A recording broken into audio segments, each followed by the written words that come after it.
Good morning, everybody. First of all, thank you very much for giving me the possibility to speak here today. Thanks, Dr. Rashid, for inviting me for this event. Thanks also to the fellow speakers who were there before me. Interestingly, without any coordination between ourselves, we came up with some common themes, which you will see in my presentation.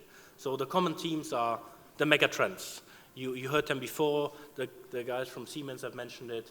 The fellow speaker from the Netherlands brought up this subject. Again, we are not, as Summit Global Power, we are not a product supplier. We don't have a product. We don't have a product to address smart cities. We are more of a solution provider. We help projects to happen. We help infrastructure projects to happen. And I will try to give you a flavor of what we do through my presentation. So first of all, I'll give you a quick overview about our strategy. You will see that my company's strategy is very much interlinked with what has been presented before and what was addressed by Dr. Rashid in his keynote. I'll give you some example of projects we have done and how the structure of infrastructure projects could happen and could be more rolled out through the region. And one very valid example of a project we realized very recently here in Sharjah. At the end, obviously, as everybody, I need to give you a quick introduction about my company and about our presence globally, and I hope I'll get some questions afterwards. So we talked about it before, and Dr. Rashid brought it up in his keynote speech. Climate change, water storage, disposal of waste, energy shortage, hunger. These are all subjects which we see increasingly in this world. We all try to address it, and I think if you look back, you would have seen a similar forum 15 years ago. People would have just talked about their products they can supply. Today, we're all thinking about those issues and see how to address it. We believe in our company that one way to address such megatrends is via creating a platform, creating the projects by implementing partnerships with governments and putting in place investment structures. So we address it differently from one country to another. We think obviously there's a big difference between developed countries and developing countries. In developing countries, the model we believe is very helpful to enable finance for infrastructure is via PPP projects, PPP being public-private partnerships. The most prominent part here in the region, which a lot of people here in the room are familiar with, is the development of IPP projects, IPP being independent power projects.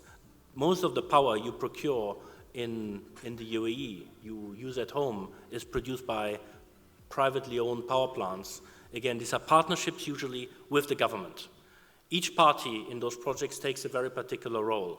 And just to give you an idea in comparison, years and years ago, people used to finance those projects on balance sheet.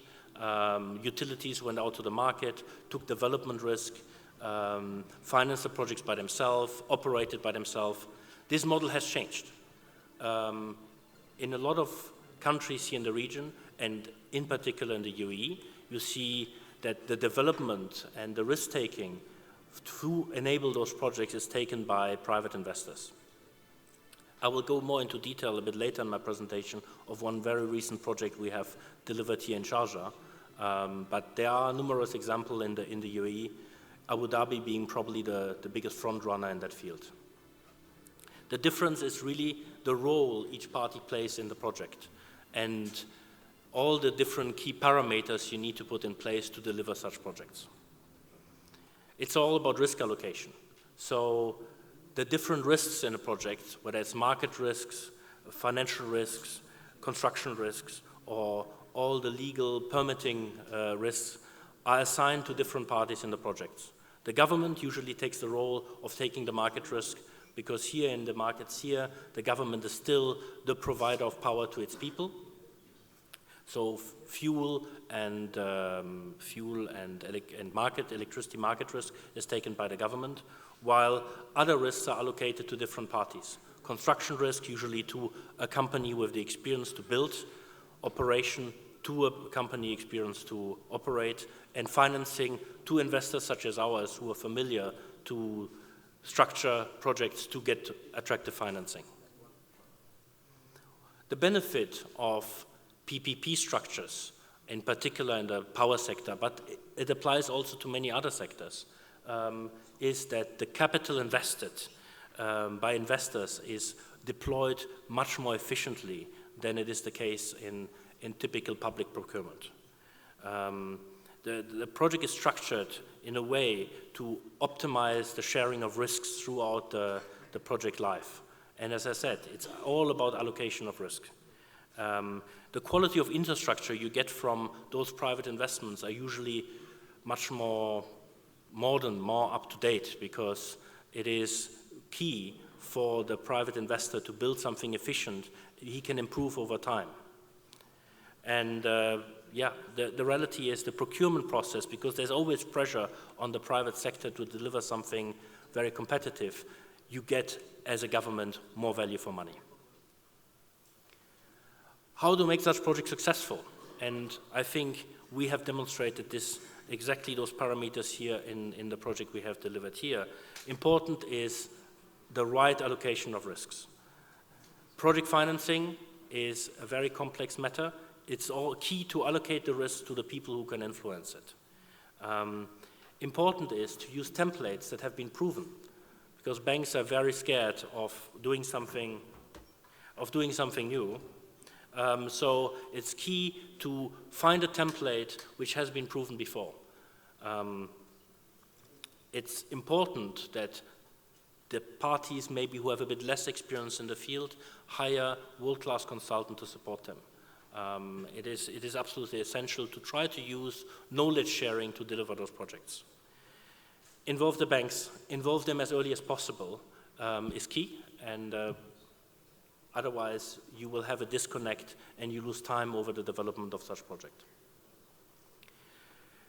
And key is to, another important matter is to get familiar with the project and perform all studies. You don't want to, during the development stage, to find showstoppers because you haven't studied the soil well enough, or the electricity connection, or the site for the hospital. Whatever you have, studies are absolutely essential, and you should do them as early as possible.